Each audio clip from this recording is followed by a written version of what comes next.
The governor of Colorado with federal funds bragging and saying incinerators, ovens, and mass graves were good. I come out and say, no, look at who has a history of releasing bioweapons.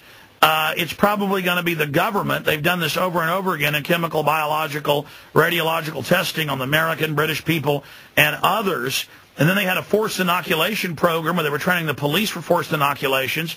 They had to suspend that in 2003 because the police refused to take the injections themselves. And so the LA Times said, oh, how terrible. The police and firefighters and emergency workers won't take their vaccines. They don't trust the government. And I took the LA Times and said, no, this isn't horrible. They're smart just like the general public is, and they smell a big, fat, gigantic, stinking rat when Health and Human Services Secretary Tommy Thompson wouldn't take the injection himself.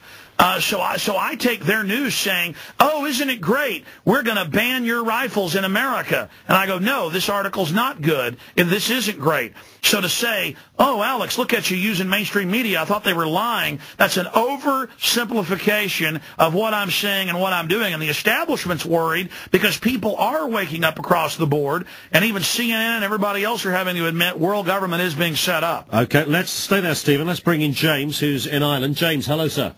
Hello, Alex. With all the money being printed in the United States and Britain, this surely will lead to hyperinflation and making the sterling and the dollar worthless and incurring high unemployment rate.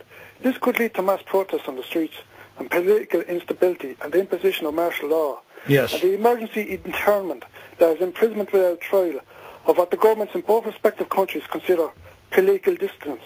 What's your take on that, Alex?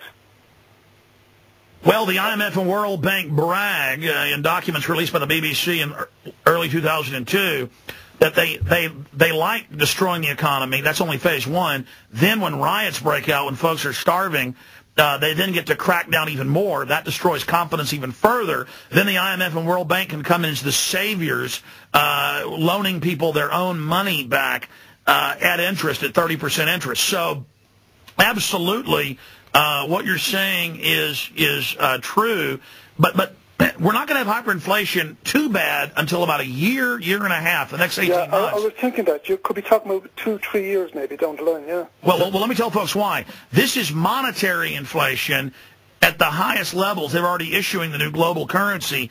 You just don't see it in your own money because the banks are hoarding all the bailout money. That's for them to buy up roads, infrastructure, ports, buy off politicians. So only the politicians, see that money in payoffs. That is bank-to-bank lending, which is just ones and zeros on bank ballot sheets. In the United States, I don't know the exact number in England, but I know it's similar. There's less than 1% physical dollar cash in the economy compared to all the bank ledgers. So when you hear hyperinflation, it's not going to be as bad as some think. People are like, well, 12.8 trillion in the U.S. printed? No. They only printed a fraction of that for the slaves. That's all fiat, what you'd call digital money for the bankers. So, but they do plan, as the bankers buy things up, then as currency and credit, some of that money will go out, and then for those that do save or pensioners or others, it will basically destroy you because of the cost of living going up. Okay, let's bring in Steve in Watford on this point. Steve, hello. Hi, good evening. I want to ask Alex, basically, that everybody has tried to control the world from Genghis Khan to Adolf Hitler to German now. Adolf Hitler tried an extermination policy, so we all know.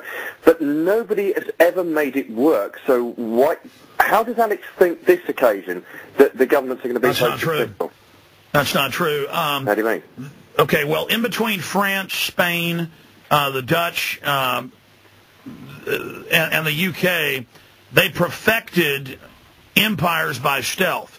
And if you've read any of the British lords or history or the history books on it, on the Milner Group and others, the British model of mercantilism, globalism, to control nations through their central banks. We have a group of polycentric private banking institutions who brag. I mean, they write books bragging they've done this. I can list the books if you'd like. I mean, Gordon Brown gives speeches to the G20 bragging about it. They just don't put but little clips on your news. So if you'd like to go watch them on Google or YouTube, just watch the full speeches. And so this polycentric system is in place, and so you have, that's what globalism is, where you have these offshore banks that control the world's currencies through the UN, through the IMF, through the World Bank, through the Exim Bank, through the OECD, through the World Trade Organization, through NATO. They are setting up world government. That's why they're saying we'll control what taxes you pay worldwide. That's the new powers they're calling for. So you have a world court, a world army, a world bank, all of this controlled by the private shareholders of those private banks. I mean, you're here denying what's openly being announced, okay? Just know that.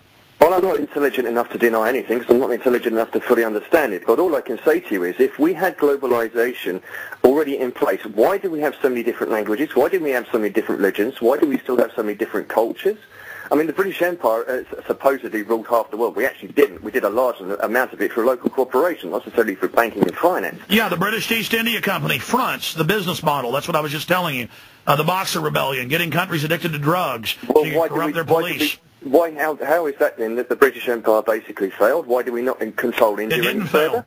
Didn't fail. It merged with the United States to become the Anglo-American Empire. Sir, the official CIA commission, True History of the Last 100 Years, was published in 1969. Only 1,000 copies were produced by Professor Carol Quigley, the head of political science at Georgetown, Bill Clinton's mentor. And it's the official CIA history, 900 and something pages. They got very mad. There were lawsuits over it, but then because the government funded it, they couldn't stop it from being reprinted. And so it's been republished. You can buy Tragedy and Hope by Carol Quigley, the official CIA True History, because they're bureaucrats, they're high-level diplomats, and others have to know how things actually work. Okay, we're going to take a short pause, Alex. Stay with us. Thank you to Steve there in Watford. Call coming in from Mark. We've got Fred, John, Keith, Brian, Kevin and others. Don't go away. Alex Jones is with us, 08717 223344. Email talksport.net. You can text on 81089. You're listening to The Late Show with Ian Collins, Talksport. The Late Show with Ian Collins on Talksport. In the councils of government, we must guard against the acquisition of unwarranted influence, whether sought or unsought, by the military-industrial complex. The potential for the disastrous rise of misplaced power exists and will persist. We must never let the weight of this combination endanger our liberties or democratic processes. We should take nothing for granted. That's Eisenhower, Alex Jones. Was he another president against the whole New World Order?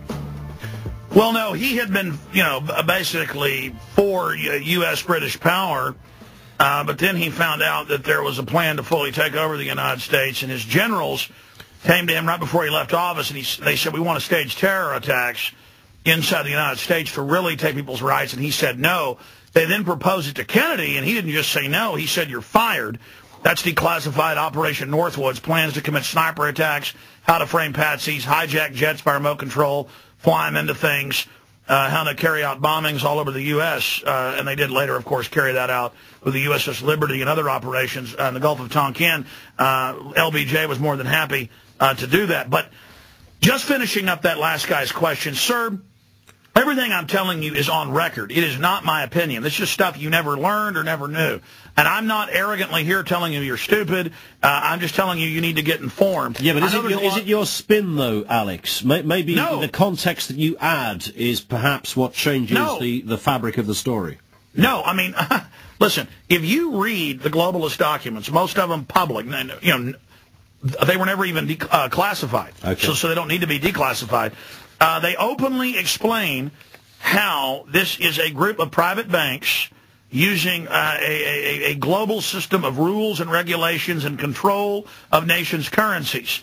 And almost every country in the world, except a few, less than a dozen third world nations, has the same private banking families set up central banks that are privately owned in their countries. And so the private families that own the world government, they control the issuance of currency and credit.